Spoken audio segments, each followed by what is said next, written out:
Audi A6 C6 chassis 2-liter TDI engine. Let's replace fuel filter on this one. Let's open the bonnet and find where it is. This is our engine cover. We'll just pop it off.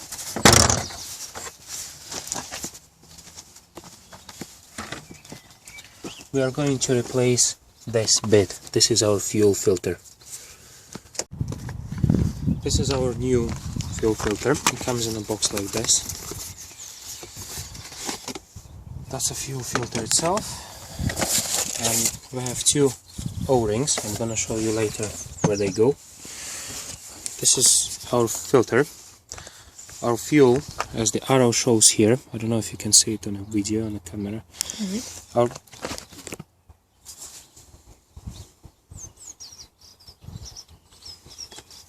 The fuel comes in here, gets filtered and comes out here. That's why normally you have something like a cup closing it, because this has to be clean and fuel coming out of here. This is our engine return, so whatever fuel engine does in it, when it returns it, it goes back and it filters back here as well. So let's replace it. To get better access to your fuel filter, you have to remove coolant tank. Normally it's held by one bolt here. I have a cross head bolt. I'm not sure which one you will have. But as we removed it, we just push it back out of there, out of here, and just put it aside so it's not in the way. Where is the side? Yeah, let's put it this way. Manual says that it's better to do it with engine cold because your fuel can get hot. It says it can be up to 100 degrees hot, so we don't want any injuries. When we'll disconnect these fuel pipes, they will leak because there's some fuel inside, so it's always good to put something around it. I'm gonna put kitchen towels, special Audi design, as you know, from Mazda. Now let's disconnect the hose clamps. You need to disconnect only two. The one which comes in and which comes out. You don't need to disconnect these two for return because they held by this Mickey Mouse looking clip. So let's disconnect clamps and move them back. It can be a little bit of a pain to remove these clamps. I find easier to do something with this tool when you can regulate the size here, and then you can just simply take them in and then remove them. So I've removed both of them now, so we'll take hoses off. One, see, you have little diesel spillage here, that's why we have these towels around here. So let's take the other one. I know it's energy crisis around the world, but we're losing fuel now. Not a lot. Let's take pliers and remove this Mickey Mouse clip.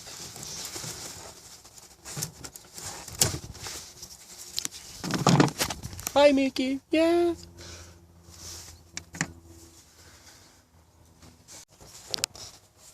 Now let's remove a return pipe. There it is.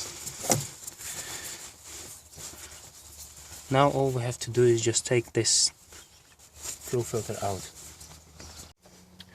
Now let's remove these hoses out of the holders to get access to the bolt what holds the filter. I think they can vary from car to car. In my case it's 10mm nut I can see there, so I'm gonna use 10mm socket to undo it.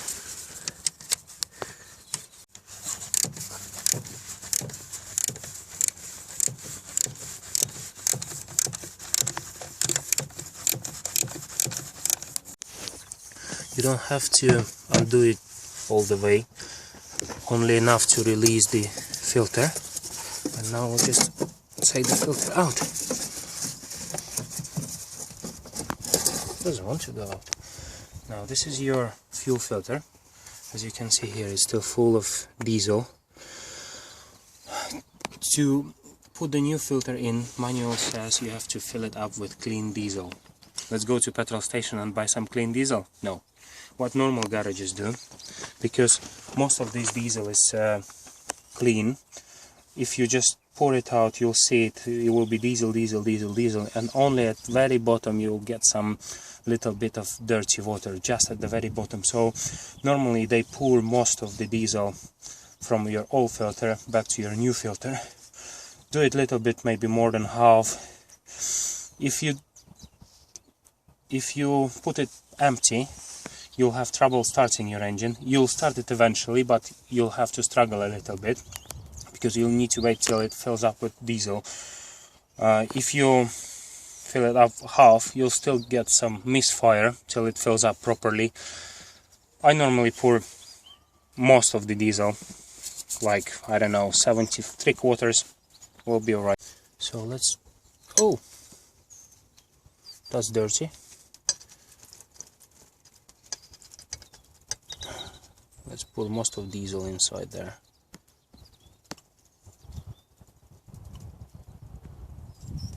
By saying dirty, I didn't mean dirty diesel, but the job is getting dirty because we're spilling diesel all over, but we didn't lose that much. That's why we have this paper. Let's clean it and put it back in.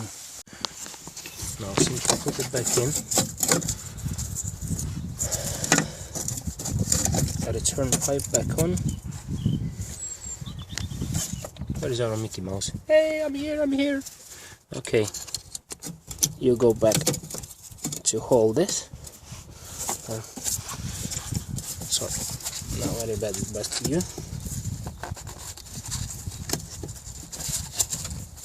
All the pipes back on. Take this one off.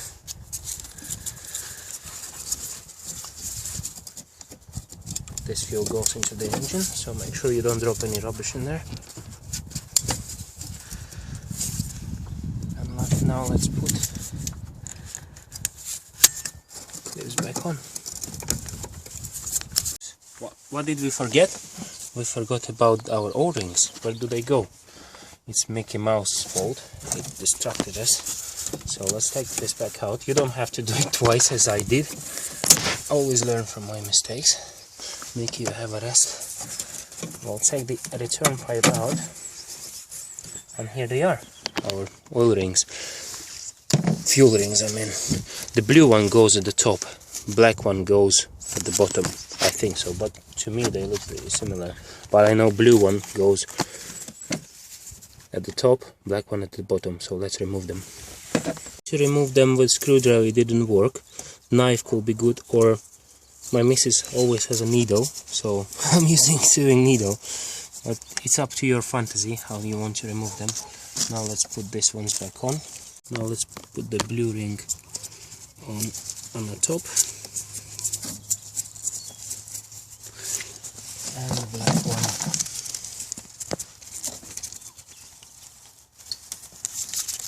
Come on, come out.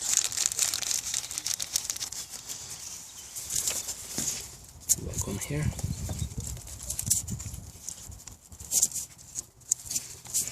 I don't know what was the point of me wearing gloves. Hello! Right, our rings back on. Now I put a return pipe back. Mickey, now you finally go back to sleep.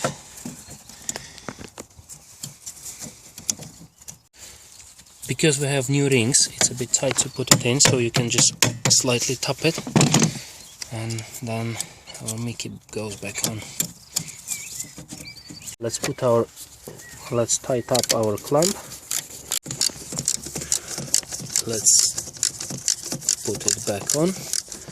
Manual says it has to be 8 Newton meters, the torque of this bolt. I don't think this is so important. We just make it tight enough to make sure it's held in its place. Now it's nice and tight. Our filter has been changed. Let's take all these special designed Audi kitchen towels. Now let's put the coolant tank back on. Take the bolt, put it back together.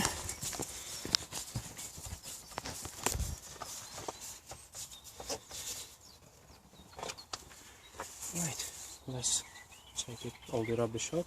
Put these hoses back to the holdings, back to where they belong. Now I change, and I know it's recommended to change fuel filter every 20,000 miles. Depends on quality of diesel you get in your country, but 20,000 miles is more than enough. This is not completely full with diesel, so I'm gonna get misfire when I start it. If you left it completely empty, you'll be struggling to start it. Eventually you'll start it, so don't worry. What you do, you drive around and check for any leaks. Make sure all pipes back on its place normally. So drive around a little bit, have a look if you have any leaks, if you have any diesel over there. Not over there. Over there. Now it's all clean, so drive around, make sure there is no leaks. That's it pretty much. Visit my website wheelsandmotors.com. We have collecting free car repair and servicing manuals. You look for Audi A6. I got a lot of stuff for Audi A6.